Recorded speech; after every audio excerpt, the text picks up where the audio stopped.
The grease-slicked air of the Morning Glory diner was a thick, heavy blanket, smelling of yesterday's bacon and the bitter dregs of burnt coffee. For Clara, it was the scent of survival. Each morning, she tied the strings of her faded apron, the fabric worn thin as her patience, and stepped into the symphony of clattering plates and low, grumbling conversations. She was a ghost in this small, forgotten town, a woman whose features blurred into the background of cracked vinyl booths and streaked formica countertops. Her movements were economical, born of a decade of exhaustion. Her smiles rationed out like sugar packets.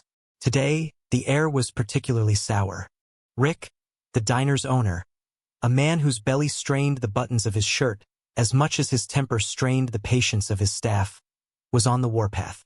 He saw waste in every spilled drop of coffee, theft in every lingering customer. Clara was his favorite target. He cornered her by the lukewarm coffee pots, his voice a low, needling hiss that cut through the diner's drone. "Clara, that plate's been sitting under the lamp for 5 minutes. You think the fries get crispier with age? You're costing me money."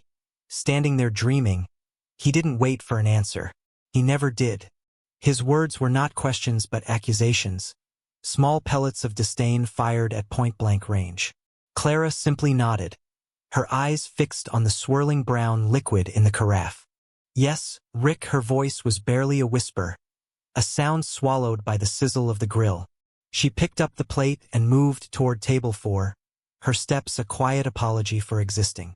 In the corner booth, the one with the deepest tear in its red vinyl upholstery, sat the man who had been the unspoken cause of Rick's latest tirade.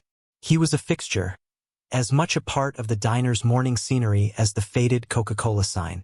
He never ordered much, usually just a black coffee that he nursed for hours. His clothes were layers of mismatched, threadbare garments that had long ago surrendered their original colors to the grime of the road. A tangled, gray-streaked beard hid most of his face, but it couldn't hide the geography of hardship etched around his eyes.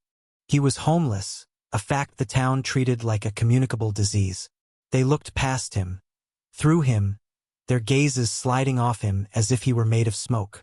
To Rick, he was not a person but a parasite, a stain on the window that might scare off the real customers. The man never spoke unless spoken to. He would simply slide a small, pitiful pile of coins onto the table when he was done, often not quite enough to cover the cost, and vanish as silently as he had appeared. Clara always made up the difference from her own tips, a small, secret act of rebellion against the casual cruelty of her world. She felt a kinship with his invisibility. She saw the way he held his shoulders, a rigid straightness that seemed to fight against the sag of his worn coat, a remnant of a discipline learned in another life.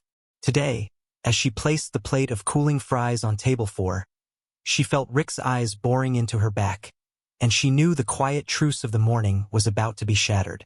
The air grew still, the usual hum of the diner faltering as if the patrons sensed the impending shift. The storm was no longer gathering. It was breaking.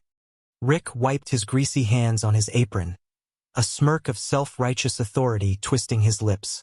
He strode from behind the counter, his heavy footsteps thudding on the linoleum, a drumbeat of confrontation. He bypassed Clara, his target singular and clear. He stopped directly in front of the corner booth, planting himself there like a belligerent oak tree, casting a wide shadow over the seated man. "All right, that's enough," Rick boomed, his voice unnaturally loud in the suddenly quiet diner. Every fork paused midway to a mouth. Every head turned. "Show's over. You've had your coffee. Time to move along." The homeless man did not flinch. He slowly, deliberately, raised his head. His eyes, a startlingly clear shade of blue, met Rick's. There was no fear in them, no shame. There was only a profound weariness, the look of a man who had faced down far worse monsters than a belligerent diner owner. He said nothing, his silence a more powerful response than any argument. This silent dignity seemed to infuriate Rick even more. "What, you deaf? I said get out," he snarled, leaning forward, his knuckles white on the edge of the table. "This is a place of business, not a flophouse for your kind. You're bad for business." People don't want to look at you while they're eating. The phrase, your kind, hung in the air, thick and ugly. Clara felt a hot flush of shame creep up her neck, not for the man, but for Rick, for the silent audience in the other booths. She saw the couple at table 2 quickly look down at their plates, the trucker at the counter suddenly fascinated by his napkin dispenser. They were all witnesses, and they were all choosing to be blind. The man in the booth began to move. With a slow, aching grace, he gathered himself, preparing to stand. He reached into his pocket and pulled out his daily offering, a small collection of dimes and pennies, tarnished and worn. He carefully placed them on the table, a meager pile that was both a payment and a surrender. Rick scoffed, a short, barking sound of disgust. "What is this? You think this covers anything? You've been taking up a table for 2 hours, scaring away my customers, and you give me this?" He swept the coins off the table with a flick of his wrist. They scattered across the floor, skittering into dusty corners with a series of tiny, metallic clicks that sounded like gunshots in the tense silence. "Get out, now, and don't come back." The man was on his feet now, his full height surprising. Even stooped by hardship, he was tall, with a broad frame that hinted at a former strength. He looked at the scattered coins on the floor, then back at Rick. A flicker of something, pain, memory, resignation, passed through his clear blue eyes. He turned to leave, his dignity a threadbare cloak that he still managed to wrap tightly around himself. Clara couldn't breathe. The injustice of it was a physical weight on her chest. This was more than just kicking a man out. It was a public stripping of his humanity, a ritual of humiliation for the crime of being poor. And everyone just watched. Clara's hands trembled as she gripped the handle of a coffee pot. It wasn't just anger that made them shake, but a deep, resonant chord of memory. The sight of the man's ramrod straight back, even in defeat, a posture of ingrained discipline refusing to buckle under the weight of his ragged coat, transported her. She was no longer in the Morning Glory diner. She was a little girl on a dusty porch, watching her father in his crisp army dress uniform. He had the same posture, a spine made of steel and principle. He had taught her that dignity wasn't something other people gave you. It was something you carried inside you, the one thing no one could ever take away. Her father had come back from his last tour a different man, quieter, his eyes holding a permanent distance. He never spoke of what he'd seen, but she saw it in the way he'd stare at the horizon, in the slight tremor in his hands that he tried so hard to hide. He'd worked at the local mill until it shut down, then took odd jobs, his pride a barrier that kept him from asking for help. He'd passed away a few years ago from a heart that had worked too hard for too long, leaving Clara with a mountain of his quiet principles and a shoebox full of his medals. On her dresser, next to a faded picture of him, sat a neatly folded American flag, the one that had draped his coffin. Every time she looked at it, she remembered his words. "You don't judge a man by the dirt on his hands, Clarabelle. You judge him by what he's willing to do when no one's watching." Looking at the homeless veteran now, with his own quiet pride and distant eyes, felt like looking at a ghost of her father. She saw the same unyielding spirit trapped in a world that had forgotten his worth. This wasn't just about a cup of coffee anymore. It was about that flag on her dresser. It was about her father's calloused hands. It was about the promises a country makes to the people who defend it, promises that evaporated like steam from a coffee cup in the harsh light of reality. Her own life was a testament to broken promises. She worked 2 jobs, the diner in the morning and cleaning offices at night, just to keep her small apartment and pay for the medications her mother needed back in Ohio. Her tips, the crumpled bills and spare change dropped on tables, were her lifeline. Every dollar was accounted for, every quarter earmarked for rent, for utilities, for the bus fare to the clinic. Giving away even a few dollars was not a small gesture for her. It was a sacrifice. It meant a thinner dinner, another day of walking instead of taking the bus. Rick knew this. He delighted in reminding her how precarious her position was, how easily she could be replaced. The fear of that was a constant, cold knot in her stomach. But today, another feeling was stronger than fear.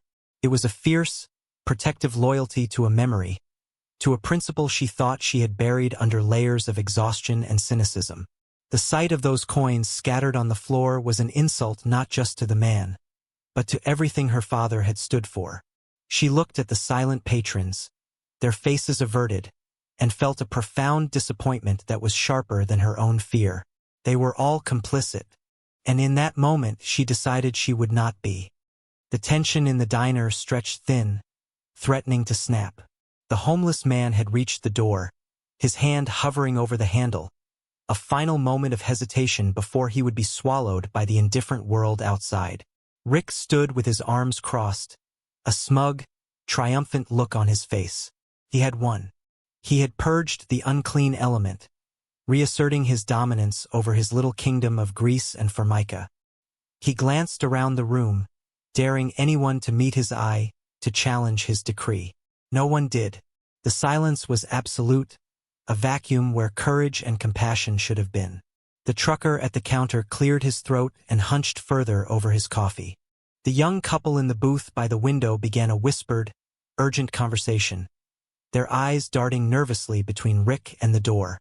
They were uncomfortable, but their discomfort was a private, manageable thing. It was not enough to make them act.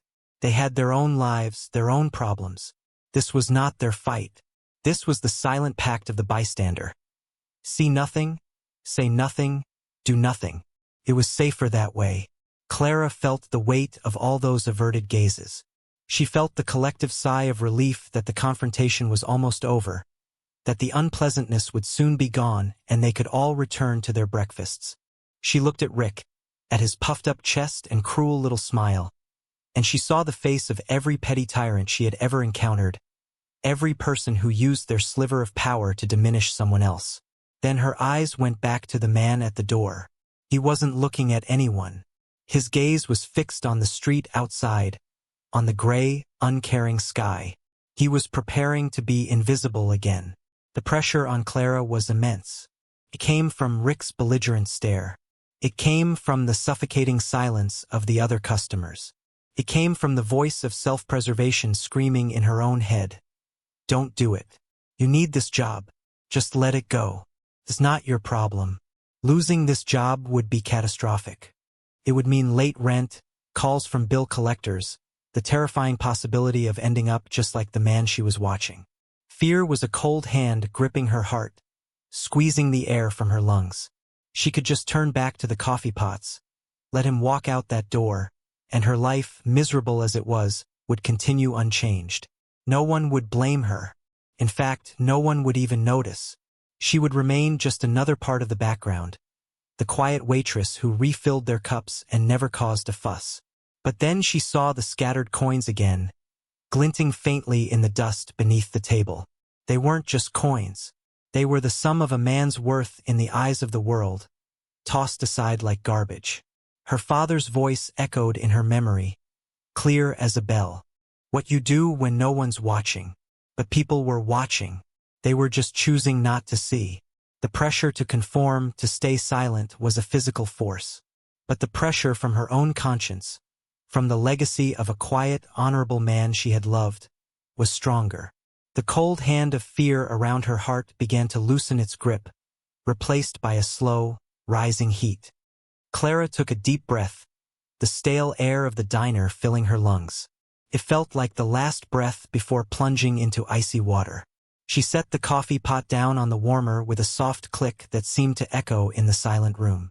Every eye was on the man at the door, but her small movement drew a few curious glances. She ignored them. She walked deliberately from behind the counter, her worn-out sneakers making no sound on the linoleum floor. She didn't look at Rick. She didn't look at the customers. Her focus was entirely on the tall, stooped figure about to exit her life forever. She reached him just as his fingers brushed against the cool metal of the door handle. "Sir," she said. Her voice was quiet, but it cut through the silence with the clarity of a ringing bell. The man stopped. He turned his head slowly, his startling blue eyes finding hers. There was surprise in them, but also a flicker of caution, the look of a stray animal and used to a gentle hand. Rick's head whipped around. "Clara, what do you think you're doing?" Get back to work, she ignored him. Keeping her eyes locked on the veterans, she reached into her apron pocket. Her fingers closed around the few crumpled bills she had earned in tips that morning. It wasn't much, maybe $7 or $8. Money she had already mentally allocated for her bus pass for the week. She pulled the bills out. They were soft and worn, imbued with the grease and haste of the morning rush. She held them out to him. "You forgot this," she said, her voice steady now, resolute. The man stared at the money, then back at her face, confusion warring with a dawning understanding. He didn't move to take it. "And this?" Clara continued, turning on her heel. She walked directly to the counter, her back straight, her chin high. She reached under the counter and retrieved a white paper bag and a disposable cup with a lid.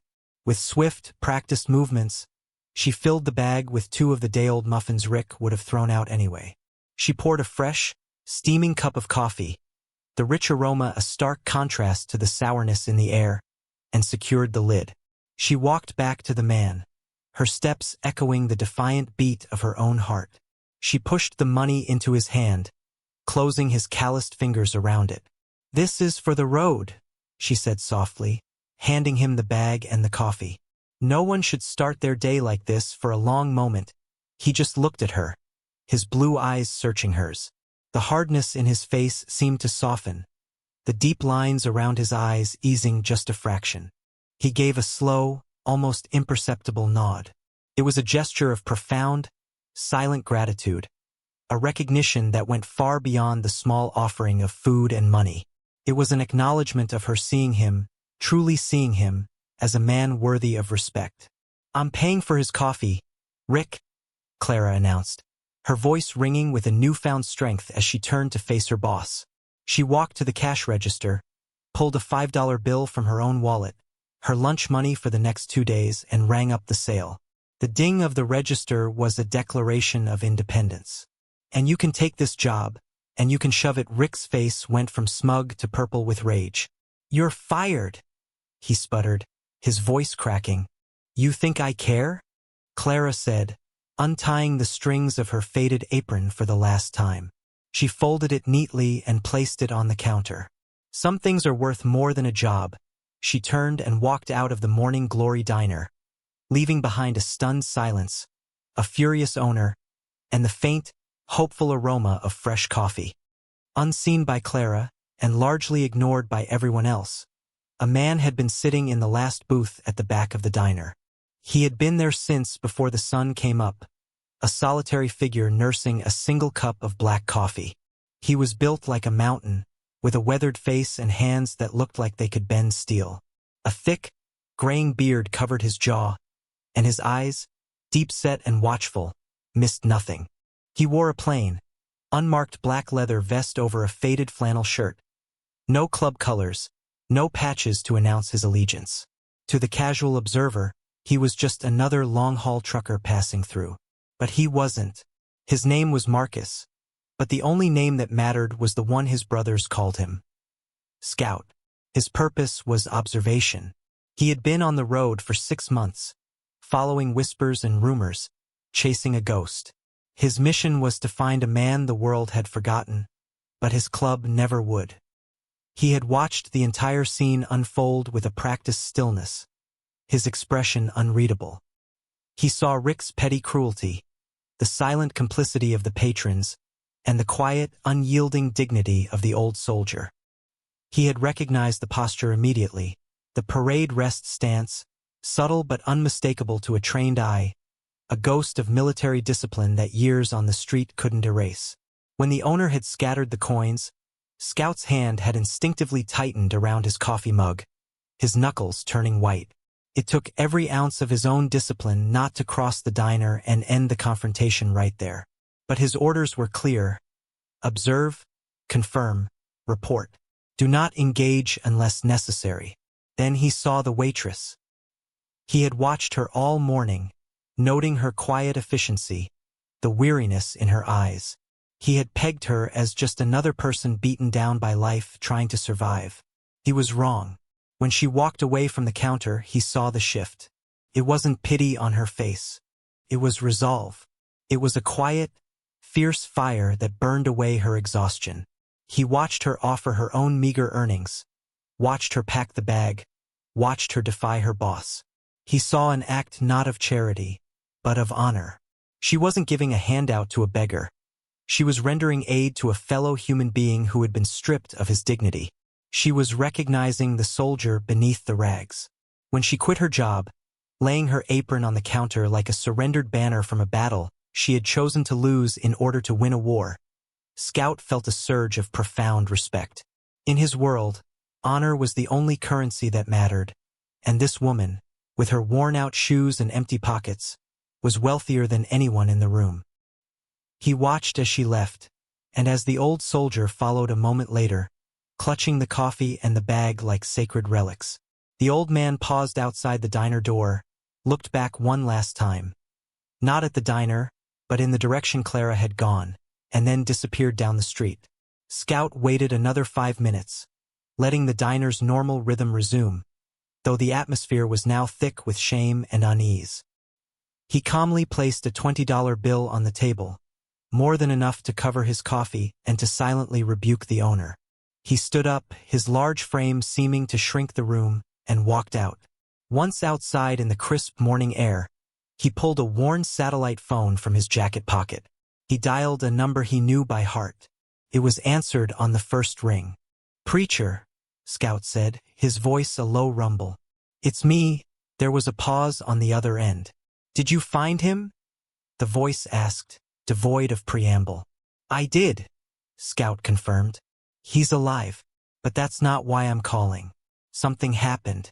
I saw something." He then proceeded to recount the morning's events in precise, unadorned detail. The owner's cruelty, the scattered coins, the crowd's silence. And then he described the waitress. He spoke of her quiet defiance, her sacrifice, her simple, profound act of respect. "She called him sir," Scout finished, the word carrying immense weight. "She honored him when everyone else, including me, just sat and watched." The line was silent for a long moment. Scout could hear the low rumble of wind and engines in the background on the other end of the line. "What's the name of the town, Scout?" Preacher finally asked, his voice now like gravel and iron. Scout looked up at the faded sign on the lamppost. "Harmony Creek," he said. "And the woman's name is Clara." "Stay with him," Preacher commanded. "Keep your distance, but do not let him out of your sight. We're coming. The whole damn chapter is coming." The line went dead. Scout looked down the street where the old soldier and the waitress had vanished. A storm was coming to Harmony Creek, but it wouldn't be one of rain and thunder. It would be a storm of chrome and leather and long overdue justice. The weekend arrived in Harmony Creek with its usual sleepy pace. Saturday morning dawned bright and clear, the kind of day that usually brought families to the park and filled the sidewalks with casual shoppers. No one had any reason to suspect that the town's placid routine was about to be irrevocably shattered. It began as a whisper, a low, distant hum on the horizon that was easy to dismiss as a passing cargo plane or the drone of farm equipment. But it didn't fade. Instead, it grew, deepening from a hum to a rumble, then to a ground-shaking, window-rattling roar. It was a sound that seemed to come from everywhere at once. A physical presence that vibrated in the chest and rattled the teeth. People stepped out of their shops, hands shading their eyes, looking towards the highway that skirted the edge of town. The sound was biblical, a mechanical apocalypse. Then they saw them. Cresting the hill on the main road into town was not a truck, not a train, but a wave. A tidal wave of polished chrome and black leather, rolling forward under the bright morning sun. At the head of the formation was a single rider on a massive custom Harley, his sheer presence a statement of command. Behind him, they rode 2 by 2 in perfect, disciplined formation. Dozens became 100. 100 became 200, then 3, 4, 500. An endless river of steel and horsepower flooded into Harmony Creek. They were Hell's Angels, their vests emblazoned with the iconic Death's Head logo, a symbol that struck a primal chord of fear and awe. They were an occupying army, but they moved with a strange, unnerving calm. There was no chaotic revving of engines, no shouting. Just the synchronized, thunderous idle of 500 V-twin engines as they methodically filled Main Street from one end to the other. The town froze. The sheriff, a portly man named Bill, stepped out of his office, his hand instinctively going to the grip of his holstered pistol before he realized the absurdity of the gesture. What could one man or even his two deputies do against this? The bikers dismounted in unison, the sound of 500 kickstands hitting asphalt a sharp, percussive crack. They didn't disperse. They stood by their bikes, silent sentinels lining the street, their collective gaze focused on the center of town. Their leather vests were adorned with patches that told stories of miles traveled and loyalties sworn. President, Sergeant-at-Arms, Road Captain. But this weekend, many of them wore a new patch, freshly stitched onto the front of their vests over their hearts. It was a simple, rectangular patch with white lettering on a black background. It bore a single name, Clara. The sight was surreal.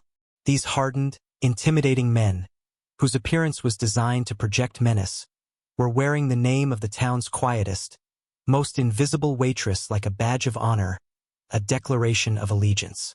The message was clear and terrifying in its simplicity. She was one of them. She was protected. An attack on her was an attack on them all. The man at the front of the formation, the one they called Preacher, swung his leg off his bike. He was tall, with a long gray braid and eyes that held the wisdom of 1,000 highways.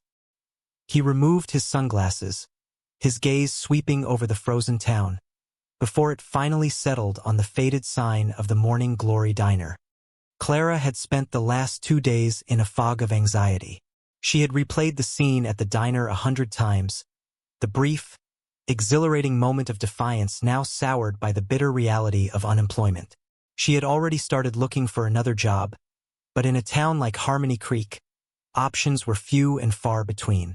She was at her small apartment, sorting through bills and trying to stretch the last $20 in her wallet, when the sound began. She heard the rumble and, like everyone else, went to her window. Her apartment overlooked Main Street. Her heart leaped into her throat as she saw the endless column of motorcycles pour into her town. Fear was her first reaction, a primal instinct. Then, through the crowd of leather-clad men, she saw something that made her blood run cold. She saw Rick, the owner of the diner, standing on the sidewalk, his face pale and sweating. A group of bikers had formed a loose, silent circle around him. They weren't touching him. They didn't need to. Their presence was enough. Preacher walked calmly across the street, his boots heavy on the pavement. He stopped in front of the diner and looked at the name, Morning Glory, with a look of quiet contempt.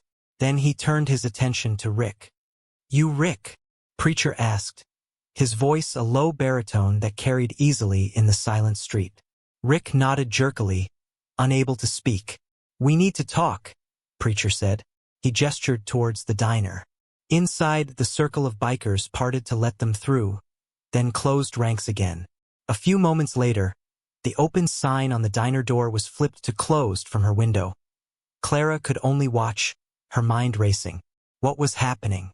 How could this possibly have anything to do with her? The answer came half an hour later. A biker, the same mountain of a man from the diner 2 days ago, detached himself from the group and walked to her apartment building. He knew exactly where he was going. A few minutes later, there was a heavy, polite knock on her door. Clara's hands trembled as she opened it. The man, Scout, stood there, his sheer size filling the doorway. He wasn't smiling, but his eyes were not unkind. "Ma'am," he said, his voice a respectful rumble. "My name is Scout. Our president, Preacher, would like to have a word with you." At the diner, he saw the fear in her eyes and added, "You're not in any trouble. I promise." Numbly, Clara followed him down the stairs and out onto the street. The sea of bikers parted for her as she walked, creating a silent, respectful corridor.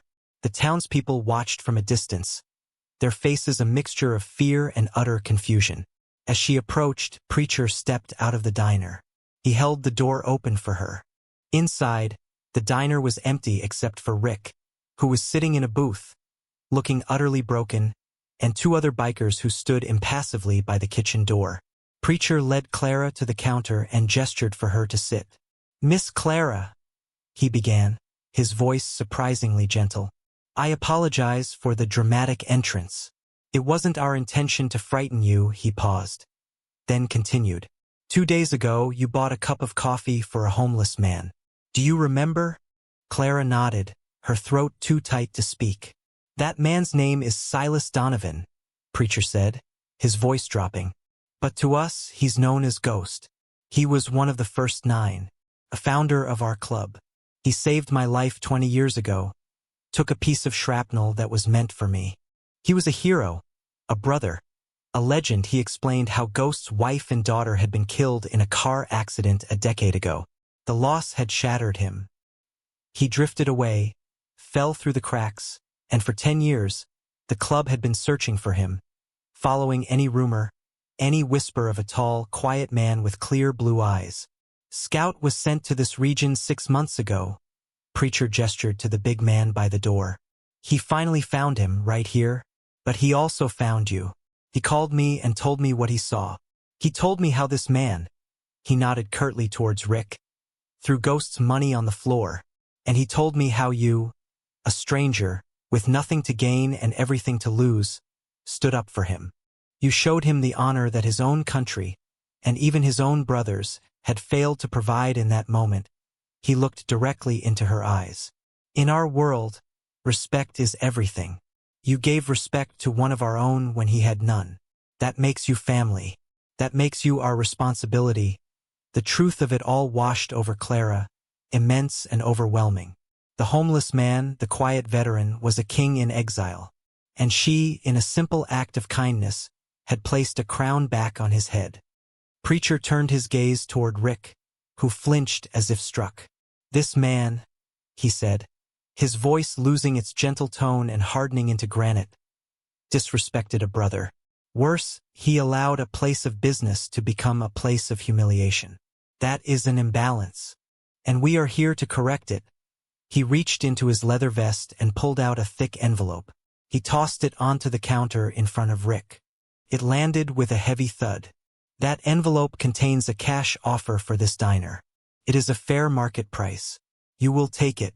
You will sign the deed over to the new owner. And then you will pack a bag and you will leave Harmony Creek. You will not come back. Do you understand me?" It wasn't a negotiation. It was a verdict. Rick, his face the color of ash, fumbled with the envelope. He looked at the cash, then at the faces of the bikers surrounding him, and he knew his life in this town was over. He nodded mutely, his bravado completely gone, replaced by a primal, desperate need to survive, while a biker with a SGT at arms patch produced the legal documents and a pen. Preacher turned back to Clara. He unzipped his own vest and from an inner pocket, he produced something carefully wrapped in cloth.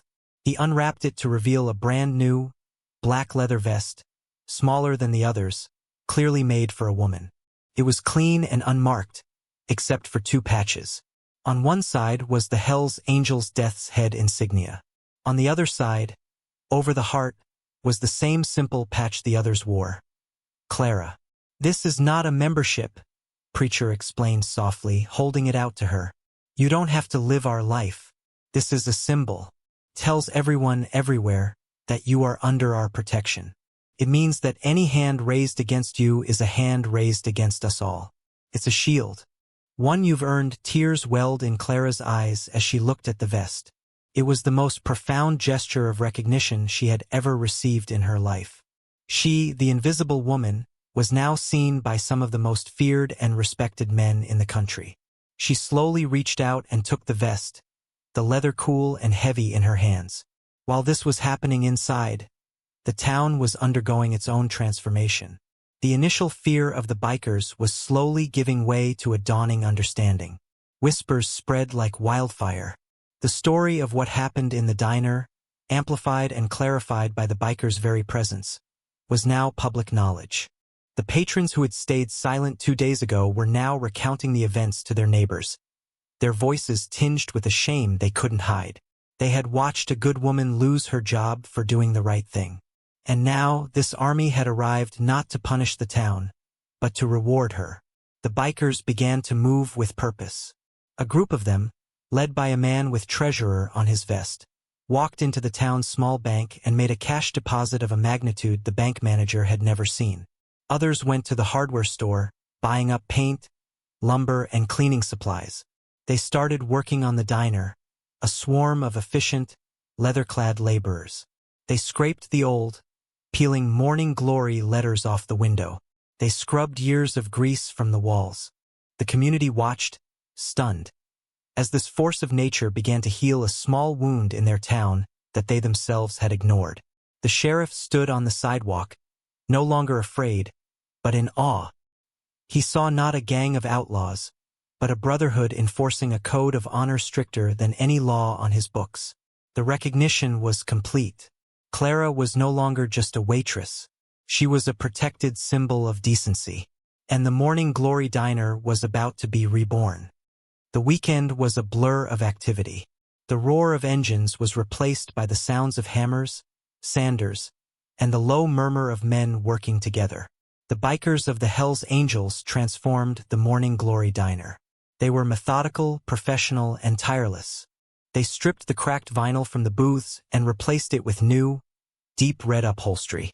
They tore out the stained linoleum and laid down a classic black and white checkerboard tile floor. The grimy walls were painted a warm cream color, and the flickering fluorescent lights were replaced with vintage-style fixtures that cast a welcoming glow. They didn't just clean the diner, they resurrected it. They brought it a level of care and investment the building hadn't seen in 50 years. The townspeople, their fear replaced by a profound curiosity and a growing sense of respect, started to help. The owner of the hardware store donated a top-of-the-line coffee machine. The local baker showed up with fresh bread and pastries for the workers. Women from the church auxiliary brought pots of stew and iced tea. A silent, unspoken partnership formed between the town and the bikers, all centered around the restoration of this small building and the honoring of the woman inside. Clara, wearing her new vest over a simple t-shirt, moved through the controlled chaos in a daze. She tried to help, but the bikers would gently steer her away, telling her to supervise, to be the boss. Preacher had made it clear. The diner was now hers. The deed was in her name. The money in the bank was her operating capital. They weren't just giving her a gift. They were giving her a future, a foundation built of loyalty and respect. On Sunday morning, they found Silas. Scout had been tailing him, ensuring his safety from a distance. He was sleeping in a small, wooded area just outside of town. Preacher and Scout went to him, not with an entourage but alone. They didn't drag him back. They sat with him. They talked to him for hours, sharing stories of fallen brothers, of the open road, of the family that had never stopped looking for him. They brought him a new set of clothes, a razor, and a hot meal. They offered him not pity, but a way back. They offered him a home. When Silas, or Ghost as he was now again, walked back into town, he was a changed man. The grime was gone, the beard was trimmed, and in the clean clothes, the soldier within was visible once more. His shoulders were still stooped, but not from shame, from the weight of memory. He walked into the nearly finished diner, and the work stopped. Every biker turned to face him. In a single, unified motion, they each raised a hand and tapped 2 fingers over the club patch on their vest. A silent salute to a founding father returned from the wilderness. Ghost looked at them, his clear blue eyes misty for the first time, and he slowly, deliberately returned the salute. He then walked to the counter where Clara was standing. He stood before her, his dignity fully restored. "Thank you," he said, his voice raspy from disuse but clear and strong. "You saw me when I could no longer see myself by Sunday evening." The work was done. A new sign was being hoisted above the door. It was beautifully crafted from carved wood. It didn't say Morning Glory, it said Ghost's Rest. As the sun began to set, casting long shadows down Main Street, the bikers gathered their tools and prepared to leave. The townspeople came out to see them off, no longer hiding in their homes but standing on the sidewalks, waving, some of them even crying. It felt like the end of a movie, the departure of heroes. Preacher found Clara standing by the new sign, her hand resting on the polished wood. He stood beside her, following her gaze to the transformed building. "It's a lot to take in," he said. I don't have the words," Clara whispered, her voice thick with emotion. "You don't need them," Preacher replied. "Action is the only language that matters. You spoke it fluently. We just answered back." He placed a hand on her shoulder. "Ghost will be staying on for a while. He'll work the counter. He needs a place to anchor himself. And you'll have the best security in the world." He smiled a rare, genuine smile. "Just send up a flare if you need us." With that, he turned and walked to his bike. The air filled with the sound of a single engine firing up, then another and another, until all 500 bikes were thrumming in a unified chorus. It was no longer a sound of intimidation, but a hymn of loyalty. Preacher raised a hand in a final salute to Clara, then turned his bike and led the long, chrome procession out of town. Clara stood on the sidewalk in front of her diner, her hand clutching the leather of her vest. She watched until the last taillight disappeared over the horizon and the thunder faded back into a whisper, leaving behind a profound and peaceful silence. The town of Harmony Creek was changed forever. A quiet waitress had shown them that true strength wasn't loud or aggressive, but was found in the simple, defiant act of honoring the dignity of another human being. And a brotherhood of bikers had shown them that loyalty and respect were not just words, but a promise, written in chrome and sealed with thunder. The final image lingered as the streetlights flickered on. Clara, no longer a ghost, but a queen in her own right, standing guard over a place of rest. Her name now a legend whispered on the wind.